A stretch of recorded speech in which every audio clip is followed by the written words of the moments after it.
కల్తీ లేని ఆహార పదార్థాలను ఉత్పత్తి చేయడమే లక్ష్యం.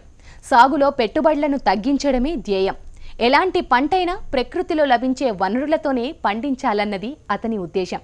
వ్యవసాయంలో లాభాలను ఒడిసిపట్టుకోవాలనుకున్నా, రైతు సాగు రంగంలో రాణించాలన్నా ప్రకృతి వ్యవసాయమే సరైన మార్గం అంటున్నారు మహబూబాబాద్ జిల్లా రైతు.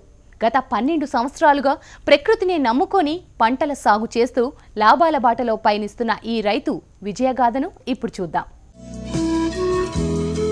నేల బాగుంటేనే రైతు బాగుంటాడు. ఇదే నమ్మిన ఈ రైతు నేల సారాన్ని కాపాడుతూ బంగారు పంటలు పండిస్తున్నాడు. ప్రకృతిలో లభించే వనరులనే పంటకు ఎరువులుగా వినియోగిస్తూ కల్తీలేని ఆహార పదార్థాలను ఉత్పత్తి చేస్తున్నాడు. భవిష్యత్తు వ్యవసాయానికి బాటలు వేస్తున్నాడు ఈ గ్రామీణ రైతు.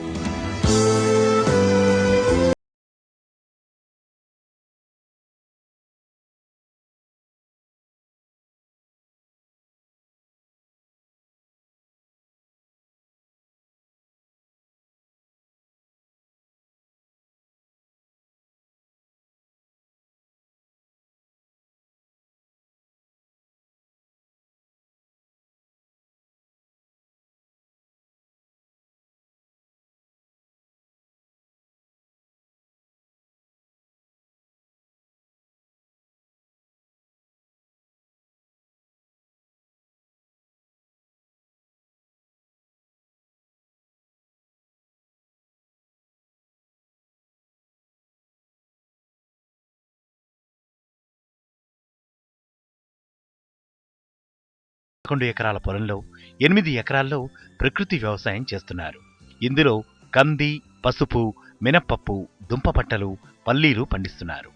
ఎకరాలో వేసిన కంది పంట రైతుకు మంచి ఆదాయాన్ని తెచ్చిపెడుతోంది. ఏడాదిలో 2 పంటలను తీస్తున్నాడు రైతు. మొదటి కోతలో 10 నుంచి 12 క్వింటాళ్ల ఉత్పత్తిని సాధిస్తున్నాడు. నష్టం ప్రకృతి వ్యవసాయంలో రాదు. పెట్టుబడి లేదు ఒకటి, భూమి నాణ్యతను కోల్పోదు ఒకటి, 2 పంట నాణ్యత కూడా బాగానే ఉంటుంది. సో ఈ విధంగా నేను పంటలు పండిస్తూ ఒక ఆదర్శంగా నిలవాలనేది నా యొక్క ప్రత్యేక అభిమతం.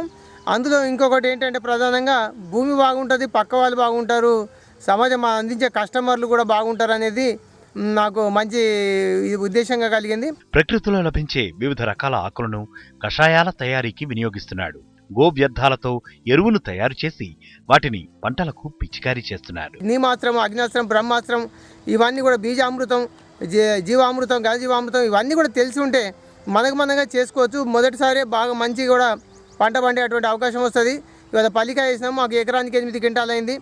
ఒక విషయంగా చెప్పాలనుకుంటే పల్లికాయ 82 రోజులకు పీకాం. మేము డిసెంబర్ 27 స్టాల్ అనుకొని పల్లి చేను 82 రోజులకే పీకినాం. అయినా కూడా 45-50 కేజీల వరకు కూడా పల్లికాయ వచ్చేసింది. తెలంగాణలో తాండూరు రకం కందిపప్పుకు గల డిమాండ్ను దృష్టిలో పెట్టుకుని ఈ రకం పప్పును తానే స్వయంగా ఇంట్లో తిరగలితో ఇసిరి వినియోగదారులకు అమ్ముతున్నారు. ఒక చిన్నపాటి కుటీర పరిశ్రమను నిర్వహిస్తూ తాను పండించిన పంటలను ఉత్పత్తులుగా తయారు చేసి అధిక ఆదాయాన్ని పొందుతున్నాడు.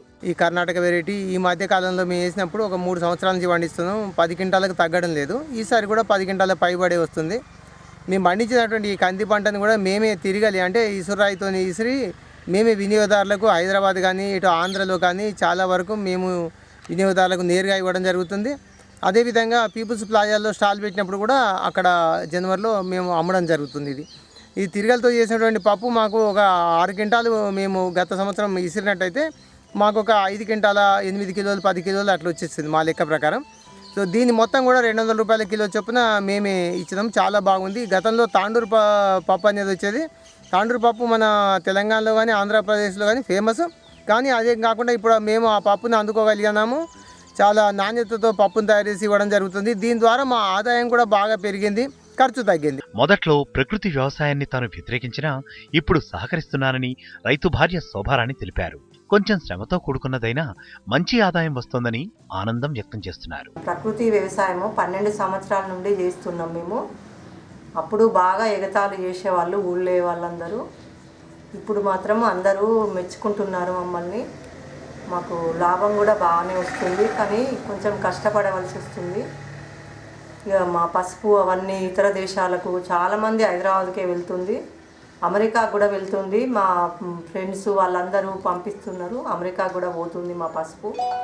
చాలా పేరు వచ్చింది మాకు, చాలా అవార్డ్స్ కూడా వచ్చాయి. మాకు 10 అవార్డ్స్ 12 అవార్డ్స్ కూడా వచ్చాయి. ఫస్ట్లో మేము కూడా వ్యతిరేకించేదాన్ని, వద్దని కోప్పడేదాన్ని, తిట్టేదాన్ని. ఇప్పుడు మాత్రం సహకరిస్తున్నా నేను కూడా. బాగానే మంచి పేరు వచ్చింది, మంచి లాభాలు కూడా వస్తున్నాయి. ఇప్పుడు మాకు మంచిగా అనిపిస్తుంది, బాగానే డబ్బులు కూడా బాగానే వస్తున్నాయి మాకు. ప్రకృతి వ్యవసాయం అంటే మొదట్లో ఎగతాళి చేసిన వారే ఇప్పుడు ఈ రైతును ఆదర్శంగా తీసుకుంటున్నారు. భవిష్యత్తులో కల్తీ లేని ఆహార పదార్థాల ఉత్పత్తి జరగాలి అంటే ప్రభుత్వం కూడా యువ రైతులను ప్రకృతి వ్యవసాయం వైపు ప్రోత్సహించాలని రైతు కోరుకుంటున్నారు.